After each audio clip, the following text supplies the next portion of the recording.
ہیگرڈ وہاں سے پیر پٹکتا ہوا نظروں سے اوجھل ہو گیا، مگر اس نے اپنے پیچھے کیا چھپا رکھا تھا؟ ہرمائنی نے سوچتے ہوئے کہا، کیا تمہیں لگتا ہے کہ اس کا اس پتھر سے کوئی تعلق ہے؟ ہیری نے چونک کر پوچھا۔ میں دیکھ کر آتا ہوں کہ وہ لائبریری کے کس حصے میں گیا تھا، رون نے کہا، جس کے دماغ سے پڑھائی بالکل ہی گم ہو چکی تھی۔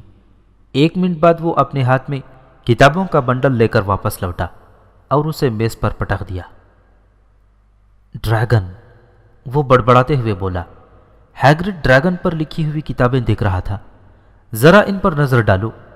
برطانیہ اور آئرلینڈ کے ڈریگن کے اقسام، انڈے سے آتش گیری تک، رہنمائی نگہداشت ڈریگن نامی کتابیں ان کی نگاہوں کے سامنے پڑی تھیں۔ ہیگرڈ ہمیشہ سے ڈریگن کی پرورش کرنا چاہتا تھا۔ اس نے مجھے یہ اس وقت بتایا تھا جب وہ مجھے پہلی بار ملا تھا، ہیری نے تعجب سے بتایا۔ مگر یہ تو غیر قانونی کام ہے، رون منہ پھاڑ کر بولا۔ سب جانتے ہیں کہ 1709 عیسوی میں ہونے والے جادوگروں کے اجتماع میں یہ معاہدہ باقاعدہ قانون کی صورت میں نافذ کیا گیا تھا کہ ڈریگن کی پرورش کرنا غیر قانونی ہے۔ اگر ہم اپنے گھر کے پیچھے کے باغیچے میں ڈریگن رکھیں گے تو مغلوؤں سے خود کو اوجھل رکھنا بے حد دشوار ہو جائے گا۔ ویسے بھی آپ ڈریگن کو کبھی پالتو نہیں بنا سکتے، یہ خطرناک کام ہے۔ تمہیں دیکھنا چاہیے کہ چارلی رومانیہ میں ہے، وہاں جنگلی ڈریگن کے باعث کتنی جگہ پر آگ لگ چکی ہے۔ مگر برطانیہ میں تو جنگلی ڈریگن نہیں ہوتے، ہیری نے پوچھا۔ بالکل ہیں، رون نے کہا۔ ویلز کا مشتعل سبز اور سیاہ ہیبریڈین ڈریگن، اور میں تمہیں بتا دوں، دفتر جادوئی وزارت کو انہیں چھپانے کے لیے بہت زیادہ کام کرنا پڑتا ہے۔ ہمیں ان مغلوؤں پر جادو کرنا پڑتا ہے جنہوں نے ڈریگن دیکھا ہوا ہے، تاکہ وہ اسے بھول جائیں۔ تو پھر ہیگرڈ کیا کرنا چاہتا ہے؟ ہرمائنی نے کچھ دیر کی خاموشی کے بعد سوال کیا۔ جب انہوں نے 1 گھنٹے کے بعد ہیگرڈ کے جھونپڑے کا دروازہ کھٹکھٹایا تو انہیں یہ دیکھ کر تعجب ہوا کہ سبھی پردے بند تھے۔ ہیگرڈ نے عجیب سی آواز میں پوچھا، کون ہے؟ اس کے بعد اس نے انہیں اندر آنے دیا۔ ان کے اندر داخل ہونے کے فوراً بعد اس نے جلدی سے دروازہ بند کر دیا۔ اندر بے حد گرمی ہو رہی تھی، حالانکہ آج کافی سردی تھی۔ اس کے باوجود انگیٹھی میں آگ دہک رہی تھی۔ ہیگرڈ نے ان کے لیے چائے بنائی اور انہیں سینڈوچ دیے، جنہیں لینے سے انہوں نے منع کر دیا تھا۔ تو تم لوگ مجھ سے کیا پوچھنا چاہتے تھے؟ ہاں، ہیری نے کہا۔ گھما پھرا کر پوچھنے سے کوئی فائدہ نہیں تھا۔ ہم سوچ رہے ہیں کہ کیا تم ہمیں بتا سکتے ہو کہ فلافی کے علاوہ پارس پتھر کی حفاظت اور کون کر رہا ہے؟ ہیگرڈ نے ان کی طرف گھور کر دیکھا۔ بالکل نہیں، میں نہیں بتا سکتا، اس نے فیصلہ کن انداز میں کہا۔ پہلی بات تو یہ ہے کہ میں خود بھی نہیں جانتا۔ دوسری بات، تم لوگ پہلے ہی بہت کچھ جان چکے ہو، اس لیے اگر میں بتا بھی دینے کی حالت میں ہوتا تو تمہیں کچھ نہیں بتاتا۔ وہ پتھر یہاں پر ایک بہت ہی اہم وجہ سے لایا گیا ہے۔ اسے گرنگوٹ سے لگ بھگ چرا لیا گیا ہوتا۔ مجھے لگتا ہے تم نے پہلے ہی یہ اندازہ لگا لیا ہوگا۔ ویسے بھی میں نہیں سمجھ سکا کہ تمہیں فلافی کے بارے میں پتہ کیسے چل گیا۔ ہیگرڈ، رہنے بھی دو، تم ہمیں بتانا ہی نہیں چاہتے، ورنہ تم تو ہر بات جانتے ہو۔ یہاں جو بھی ہوتا ہے اس کی پوری خبر تمہیں ہوتی ہے، ہرمائنی نے خوشامدی لہجے میں چاپلوسی کرتے ہوئے کہا۔ ہیگرڈ کی داڑھی پھڑپھڑانے لگی اور وہ سمجھ گئے کہ وہ مسکرا رہا تھا۔ ہم تو صرف یہ سوچ رہے تھے کہ حفاظت کا کام کس کس نے کیا ہے، ہرمائنی نے بات بڑھائی۔ ہم سوچ رہے تھے کہ ڈمبلڈور نے مدد کے لیے تمہارے علاوہ اور کس کس پر بھروسہ کیا ہوگا۔ ان جملوں کو سن کر ہیگرڈ کا سینہ فخر سے تن گیا اور اس کا چہرہ سرخ ہو گیا۔ رون اور ہیری نے ہرمائنی کی طرف دیکھ کر مسکرا دیے۔ ٹھیک ہے، مجھے نہیں لگتا کہ تم لوگوں کو یہ بتانے میں کوئی نقصان ہو سکتا ہے۔ دیکھو، انہوں نے فلافی کو مجھ سے ادھار لیا، پھر کچھ اساتذہ نے جادو کیا، پروفیسر سپراؤٹ، پروفیسر فلٹوک، پروفیسر میگونگل۔ اس نے اپنی انگلیوں پر نام گنتے ہوئے کہا، پروفیسر کوریل، اور ظاہر ہے پروفیسر ڈمبلڈور نے خود بھی کچھ کیا ہے۔ مگر یہ کیا، ہم کسی کا نام بھول گئے۔ ارے ہاں، پروفیسر سنیپ۔ سنیپ؟ ہاں، تم کہیں اب بھی اسی غلط فہمی میں تو نہیں ہو؟ دیکھو، سنیپ پتھر کو چرانے کی کوشش میں قطعی نہیں ہے، انہوں نے تو اس کی حفاظت کرنے میں مدد کی ہے۔ ہیری جانتا تھا کہ رون اور ہرمائنی بھی وہی سوچ رہے ہوں گے جو اس وقت وہ سوچ رہا تھا۔ اگر پتھر کی حفاظت کے انتظام کرتے وقت سنیپ موجود تھا تو اسے یہ آسانی سے پتہ چل چکا ہوگا کہ باقی اساتذہ نے اس کی حفاظت میں کون کون سی جادوئی انتظام کیے ہوں گے۔ شاید وہ ہر چیز جانتا تھا سوائے کوریل کے جادوئی انتظام اور فلفی کو پار کرنے کے طریقے کو چھوڑ کر۔ تم اکلوتے انسان ہو جسے یہ معلوم ہے کہ فلفی کو عبور کرنے کا طریقہ کیا ہے، کیوں ہیگرڈ؟ ہیری نے فکر مندی سے پوچھا۔ اور تم یہ بات کسی کو نہیں بتاؤ گے، ہے نا؟ کسی استاد کو بھی نہیں۔ میرے اور ڈمبلڈور کے علاوہ یہ بات کسی کو بھی معلوم نہیں ہے، ہیگرڈ نے فخر سے بتایا۔ تب تو بہت اچھا ہے، ہیری دونوں کے سامنے بڑبڑایا۔ ہیگرڈ، کیا ہم کھڑکی کھول کر دیکھ سکتے ہیں؟ میں ابل رہا ہوں۔ معاف کرنا، نہیں کھول سکتے ہیری، ہیگرڈ نے جلدی سے کہا۔ ہیری نے دیکھا کہ ہیگرڈ آگ کے اندر جھانک رہا تھا۔ ہیری نے آگ میں جھانکنے کی کوشش کی۔ ہیگرڈ، وہ کیا چیز ہے؟ ہیری نے انگلی کے اشارے سے پوچھا، لیکن یہ حقیقت تھی کہ وہ پہلے سے جانتا تھا کہ وہ کیا چیز تھی۔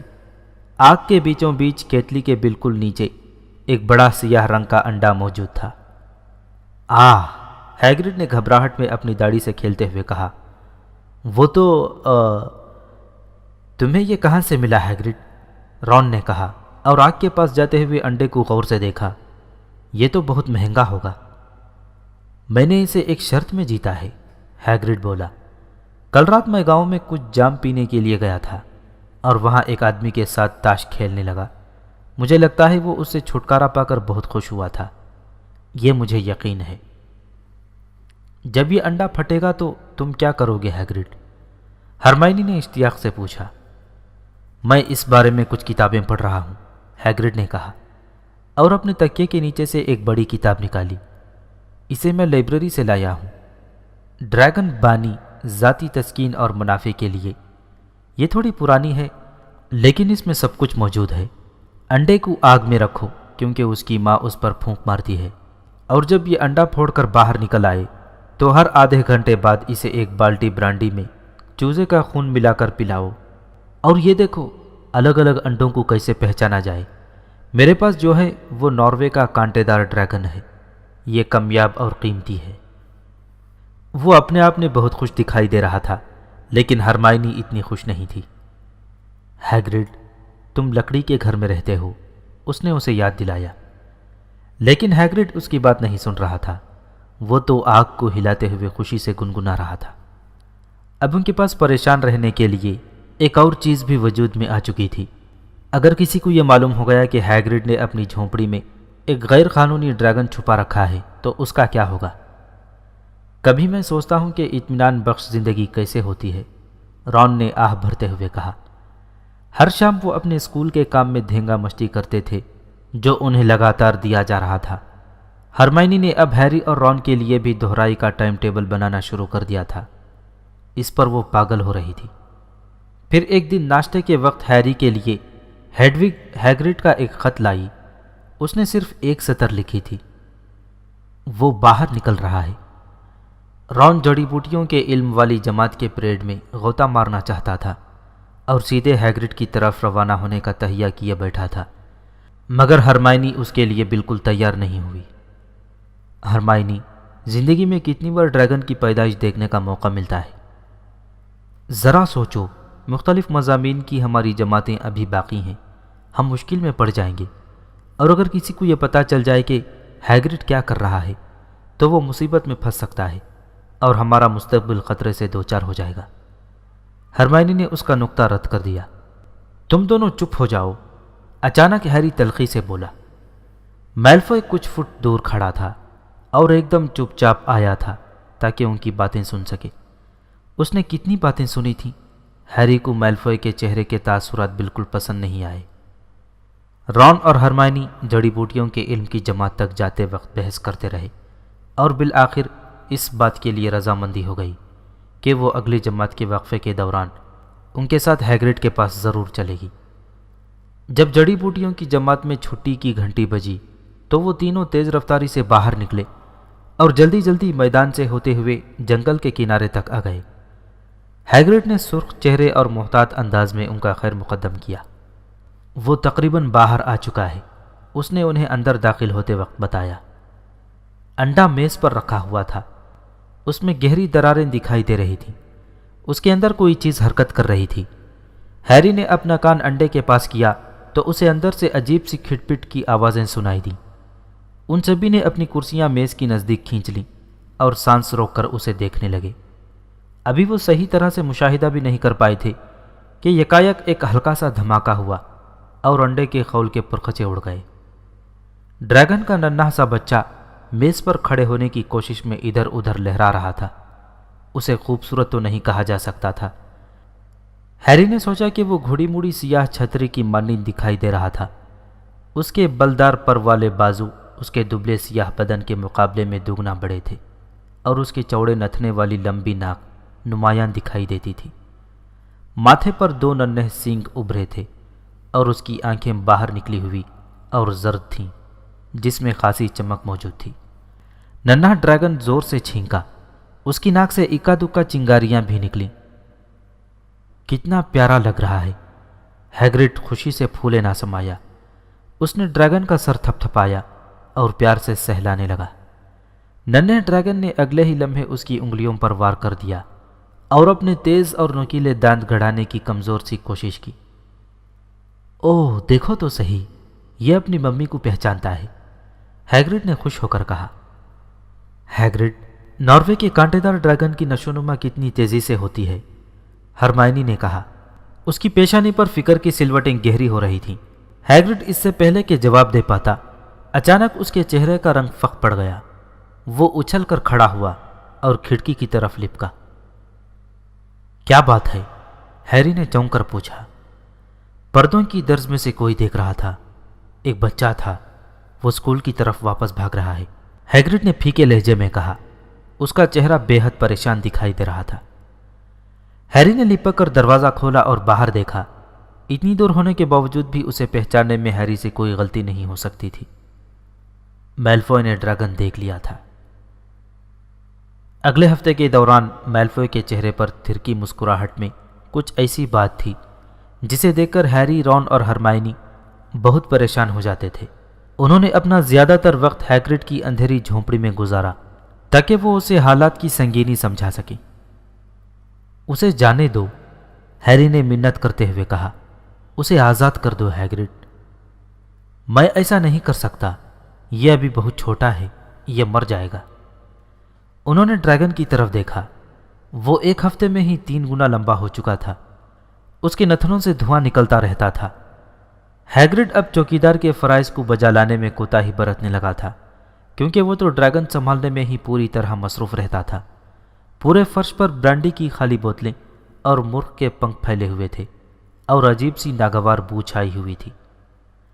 اس کا دماغ تو چل گیا ہے، رون نے ہیری کے کان میں سرگوشی کرتے ہوئے کہا۔ ہیگرڈ، ہیری نے زور سے کہا، ناربرٹ کو مزید 15 دن رکھو گے تو یہ تمہارے گھر جتنا بڑا ہو جائے گا۔ میلفوئے کسی بھی وقت ڈمبلڈور کے پاس جا کر انہیں بتا سکتا ہے۔ ہیگرڈ نے یہ سن کر تشویش سے اپنے ہونٹ کاٹ لیے۔ میں جانتا ہوں کہ میں اسے ہمیشہ کے لیے نہیں رکھ سکتا، مگر میں اسے کسی کوڑے دان میں بھی تو نہیں پھینک سکتا، ہیگرڈ نے تل ملاتے ہوئے کہا۔ چارلی، ہیری اچانک رون کی طرف مڑا اور اس کی آنکھوں میں دیکھتا ہوا بولا، تمہارا دماغ بھی چل گیا ہے کیا؟ رون نے منہ بنا کر کہا۔ میں رون ہوں، کیا تمہیں اب یہ بھی یاد نہیں رہا؟ نہیں، چارلی، تمہارا بھائی چارلی، رومانیہ میں ہے نا، ڈریگن کی پڑھائی کر رہا ہے۔ ہم ناربرٹ کو اس کے پاس بھیج سکتے ہیں، چارلی دیکھ بھال کر سکتا ہے اور پھر اسے جنگل میں واپس بھیج سکتا ہے۔ ہیری جوشیلے انداز میں بولتا چلا گیا۔ بہت خوب، اس بارے میں کیا خیال ہے ہیگرڈ؟ رون نے چہک کر کہا۔ اور آخرکار ہیگرڈ رضامند ہو گیا کہ وہ چارلی کے پاس الو روانہ کر کے اس بارے میں اس کی رائے معلوم کرے گا۔ اگلا ہفتہ بیت گیا۔ بدھ کی رات کو ہرمائنی اور ہیری ہال میں اکٹھے بیٹھے ہوئے تھے۔ باقی سبھی لوگ کافی پہلے بستروں پر جا چکے تھے۔ دیوار پر لگے گھڑیال نے جو ہی 12 بجائے ہی تھے کہ تصویر کا سوراخ کھلا اور ہوا کا ایک جھونکا اندر داخل ہوا۔ اگلے لمحے رون کمرے میں ظاہر ہوا۔ وہ ہیری کے غیبی چوغے میں ملبوس تھا۔ رون نے غیبی چوغا اتار کر ایک طرف ڈالا اور اس کے سامنے والی نشست پر بیٹھ گیا۔ وہ اکیلا ہیگرڈ کی جھونپڑی تک گیا تھا تاکہ ناربرٹ کو کھانا کھلانے میں ہیگرڈ کی مدد کر سکے، جو اب صندوق بھر بھر کر مرے ہوئے چوہے کھا رہا تھا۔ اس نے مجھے کاٹ لیا، رون نے کہا اور انہیں اپنا ہاتھ دکھایا جو خون سے لتھڑے رومال میں لپٹا ہوا تھا۔ اب میں 1 ہفتے تک قلم نہیں پکڑ پاؤں گا۔ میں تمہیں آگاہ کر دوں کہ ڈریگن وہ خطرناک جانور ہیں جو میں نے آج تک دیکھے ہیں، مگر جس طرح ہیگرڈ ان کے بارے میں جیسے باتیں کرتا ہے اسے سن کر ایسا لگتا ہے کہ جیسے وہ کوئی خرگوش کا ننھا منھا نازک سا بچہ ہو۔ جب اس نے مجھے کاٹا تو ہیگرڈ نے مجھے ڈانٹا کہ میں نے اسے ڈرا دیا تھا، اور جب میں وہاں سے آیا تو ہیگرڈ اسے لوری سنا رہا تھا۔ رون کی بات ابھی ختم نہیں ہو پائی کہ اسی لمحے کھڑکی پر دستک سی آواز سنائی دی۔ ہیڈوگ، ہیری نے جلدی سے کہا اور کھڑکی کھول کر اسے اندر بلا لیا۔ چارلی کا جواب لے کر آئی ہوگی۔ ہیڈوگ واقعی خط لے کر آئی تھی۔ ہیری نے خط لیا اور کھولا۔ وہ تینوں سر سے سر جوڑ کر خط کی تحریر پڑھنے میں منہمک ہو گئے۔ پیارے رون، تم کیسے ہو؟ خط لکھنے کے لیے شکریہ۔ مجھے ناروے کے کانٹے دار ڈریگن کو رکھنے میں بے حد خوشی ہوگی، مگر اسے یہاں تک لانا آسان کام نہیں ہے۔ میری رائے یہ ہے کہ سب سے اچھا یہ ہو کہ تم اسے میرے دوستوں کے ساتھ بھیج دو جو مجھ سے ملنے کے لیے اگلے ہفتے آ رہے ہیں۔ مشکل یہ ہے کہ انہیں غیر قانونی ڈریگن لے جاتے ہوئے کسی نے اگر دیکھ لیا تو پھر کیا ہوگا؟ کیا تم ہفتے کی رات میں نصف شب کے وقت ڈریگن کو سب سے اونچے مینار پر لے جا سکتے ہو؟ وہ لوگ تم سے وہیں مل سکتے ہیں اور اندھیرے میں ہی اسے لا سکتے ہیں۔ مجھے اس خط کا جواب جلد از جلد بھیجنا۔ محبت کے ساتھ، چارلی۔ انہوں نے خط پڑھ کر ایک دوسرے کی طرف دیکھا۔ ہمارے پاس غیبی چوغا ہے، ہیری نے کہا۔ یہ کام خاصا مشکل نہیں ہونا چاہیے۔ مجھے لگتا ہے کہ چوغا اتنا بڑا ہے کہ یہ ہم دونوں اور ناربرٹ کو بھی ڈھانپ لے گا۔ وہ دونوں اس بات سے متفق ہو گئے۔ اس سے آپ بخوبی سمجھ سکتے ہیں کہ ان کا گزشتہ ہفتہ کتنا اذیت ناک گزرا تھا، اور میلفوئی سے چھٹکارا پانے کے لیے وہ کچھ بھی کرنے کے لیے تیار تھے۔ ایک مصیبت اور کھڑی ہو گئی تھی۔ رون کے جس ہاتھ پر ڈریگن نے کاٹا تھا وہ اگلی صبح تک سوج کر دگنے حجم کا ہو گیا تھا۔ رون نہیں جانتا تھا کہ کیا میڈم پومفرے کے پاس جانا ٹھیک ہوگا، کیا وہ ڈریگن کے کاٹنے کے نشان کو پہچان جائے گی۔ بہرحال دوپہر تک اس کے پاس کوئی راستہ باقی نہیں بچا۔ گھاؤ کا رنگ گہرا سبز ہو چکا تھا۔ یہ صاف ظاہر تھا کہ ناربرٹ کے دانت زہریلے تھے۔ ہیری اور ہرمائنی دن کے اختتام پر بھاگتے ہوئے ہسپتال پہنچے، جہاں انہیں رون بستر میں ملا۔ اس کی حالت خاصی خراب تھی۔ صرف میرے ہاتھ کی ہی بات نہیں ہے، وہ نحیف آواز میں سرگوشی کرتے ہوئے بولا، حالانکہ ایسا محسوس ہوتا ہے جیسے یہ ٹوٹ کر گرنے ہی والا ہے۔ میلفا نے میڈم پومفرے سے یہ کہا کہ وہ مجھ سے ایک کتاب لینا چاہتا ہے تاکہ وہ اندر آ سکے اور مجھ پر اچھی طرح ہنس سکے۔ وہ مجھے دھمکاتا رہا کہ وہ میڈم پومفرے کو یہ بتا دے گا کہ مجھے سچ مچ کس نے کاٹا ہے۔ میں نے میڈم پومفرے کو کہا تھا کہ مجھے کتے نے کاٹا ہے، مگر جہاں تک میرا خیال ہے انہیں میری بات پر یقین نہیں ہوا ہوگا۔ مجھے اسے کوڈیچ کے میچ میں نہیں مارنا چاہیے تھا، اس لیے وہ یہ سب کر رہا ہے۔ ہیری اور ہرمائنی نے رون کو تسلی دینے کی کوشش کی۔ صرف ہفتے کی رات تک بات ہے، آدھی رات کو ناربرٹ ہمیشہ کے لیے چلا جائے گا اور ہم بالکل بے فکر ہو جائیں گے، ہرمائنی نے خوش ہوتے ہوئے کہا۔ ہرمائنی کی بات سن کر رون کو تسلی ملنے کے بجائے دہشت نے گھیر لیا۔ اس کا چہرہ فق پڑ گیا اور آنکھیں پھٹی پھٹی دکھائی دیں۔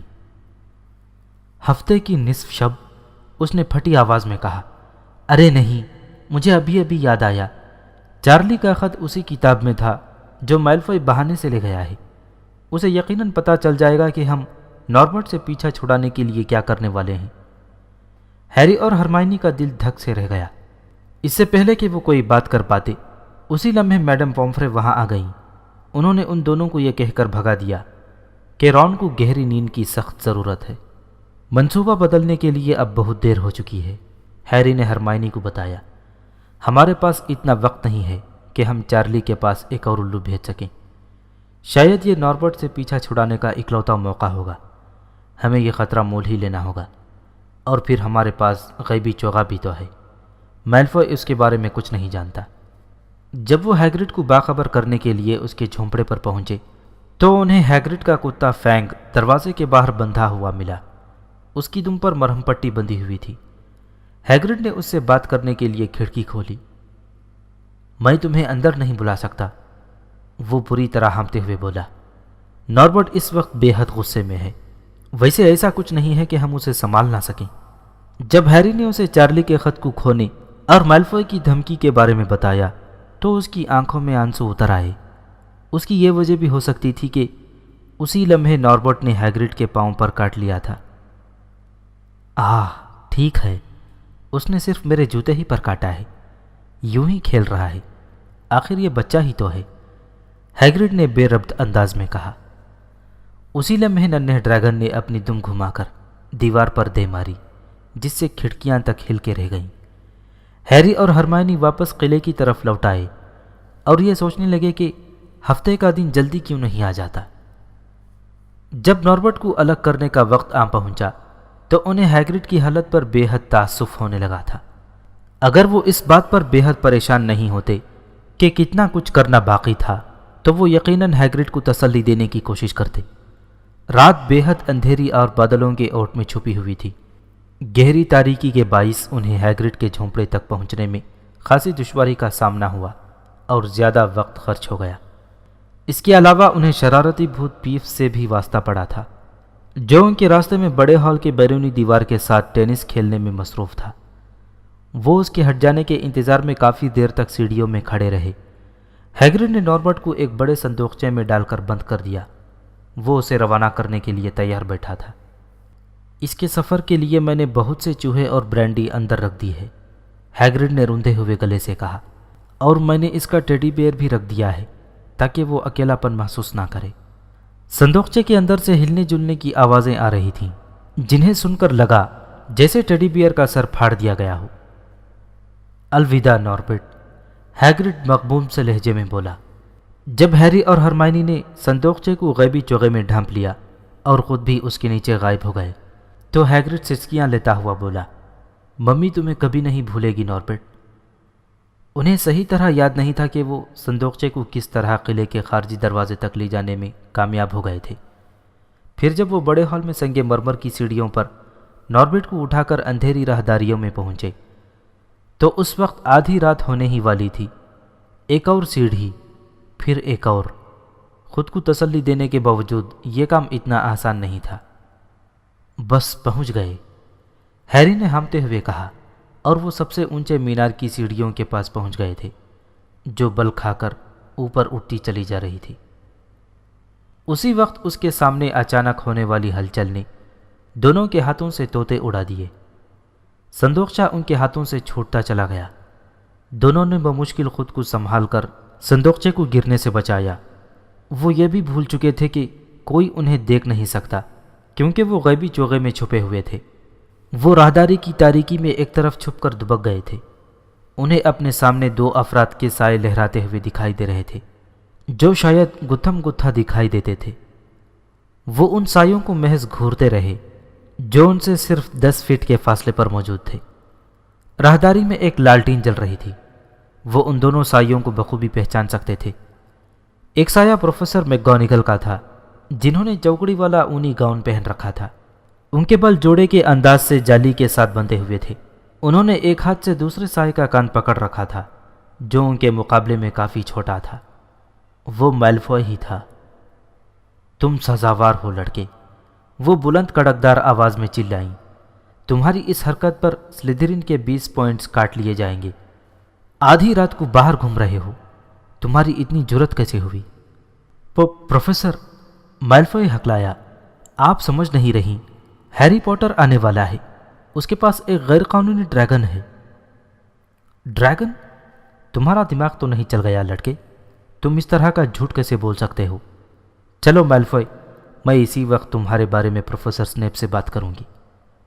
اس کے بعد مینار تک جانے والی اونچی بلدار سیڑھیاں عبور کرنا انہیں دنیا کا سب سے آسان کام محسوس ہوا تھا، حالانکہ وہ بے حد دشوار کن تھا۔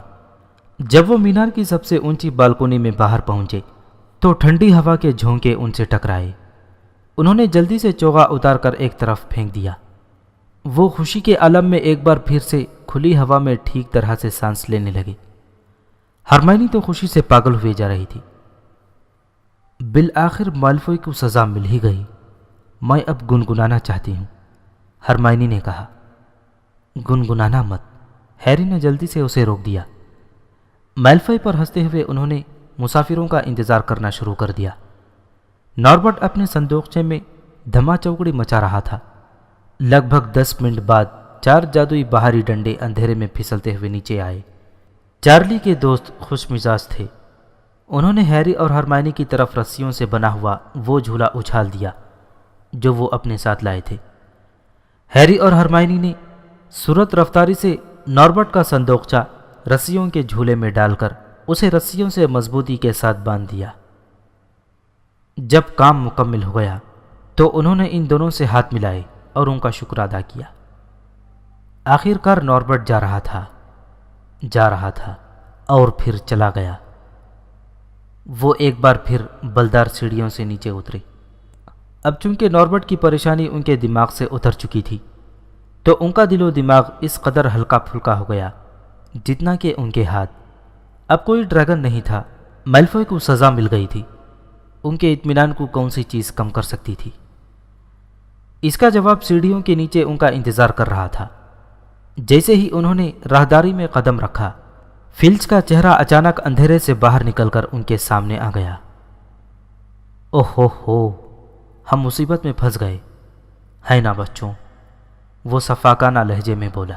اچانک ہیری کو یاد آیا کہ وہ اپنا غیبی چوغا تو اونچے مینار کی بالکونی میں ہی چھوڑ آئے تھے۔